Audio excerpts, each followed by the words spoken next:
Sa ngalan ng Ama, at ng Anak, at ng Espiritu Santo. Amen.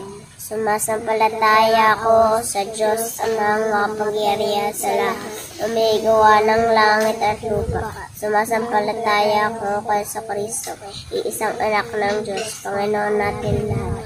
Nagkatuwang tao siya ng Espiritu Santo. Pinanganak ni Santa Maria Virgen, pinagpakasakit ni Poncio Pilato, ipinako sa krus, namatay, nilibig, nanaog sa kanaroroonan ng mga yumao, na may 3 araw na buhay na maguli, umakit sa langit, naluklok sa kanan ng Diyos ay mga makapangyarihan sa langit. Doon nagmumula at narito at hukom sa nangabubuhay at nangamatay na tao. Sumasampalataya naman ako sa Diyos Espiritu Santo, sa banal na simbahang katolika, sa kasamahan ng mga banal, sa kapatawaran ng mga kasalanan, sa pagkabuhay na maguli ng mga namatay na tao, at sa buhay na walang hanggan. Amen. Sa ngalan ng Ama, at ng Anak, at ng Espiritu Santo. Amen. Morning, para bukas. Magandang araw po mga kaplantay. Ngayon po ay panahon ng undas na tinatawag din ng mga kababayan mo, kababayan nating Cebuano na Kalag-kalag sa Bisaya, kalag-kalag. At ito'y napakagandang pagkakataon na ating gunitain ang ating mga yumaong mahal sa buhay. Lalo tigit, sila ay ipanalangin. At lalong napakagandang pagkakataon para sa ating mga buhay na alalahanin na bukas makalawa, tayo rin ay mamamatay.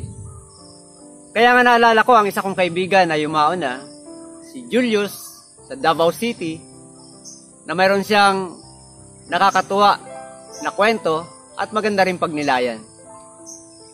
Mayroon daw isang barbero na walang pinag-aralan, na hindi nakatungtong ng grade 1. Saan may nagpagupit sa kanya na isang Amerikano. Kaya nung matapos na, problemado siya kung paano sasabihin tapos na. Mabuti na lang naalala niya na tuwing manonood siya ng mga pelikula, ng mga palabas sa sinihan. Ang mga tao kapag tapos na, naririnig niya, sinasabi ang wikang Ingles, the end na, tapos na, humana. Kaya naisip niya, ang the end pala ay tapos na. Kaya tamang-tama sa Amerikanong customer niya para ito yung kanyang sabihin.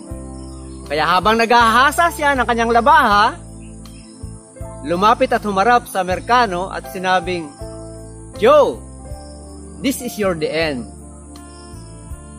Tumakbo po yung Amerikano sa takot sa pag-aakalang gigilitan siya ng liig at papatayin.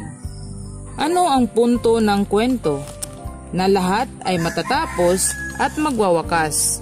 At pag dumating na ang the end ng ating buhay na hiram, ano kaya ang ating isasagot kung tatanungin tayo ng Panginoong Hesus?